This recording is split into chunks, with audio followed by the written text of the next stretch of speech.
আলাইকুম রহমতুল্লাহ। আজকে আমরা ওয়াহিদিয়া ইসলামিয়া লাইব্রেরি একটি নতুন বই হাতে পেয়েছি।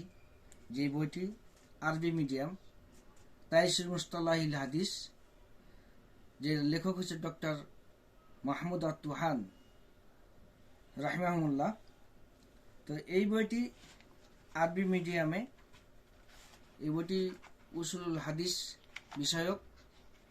আমাদের দেশের অনেক কওমি মাদ্রাসার সিলেবাসভুক্ত এবং কি ইউনিভার্সিটিগুলোতে পড়ানো হয় এবং এই খুব স্বচ্ছ ফন্টে কালারিং করে ছাপাইছি এবং অফসেট পেপারে এবং অফ হোয়াইট পেপারে, এবং খুবই সুন্দর, চমৎকার। বাধাইটাও খুব চমৎকার এবং ক্লাসের জন্য অত্যন্ত উপযোগী।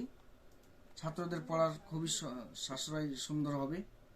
ফন্টটা খুব উন্নত ফন্ট দেওয়া হয়েছে। মাত্র দাম রাখা হয়েছে 220 টাকা।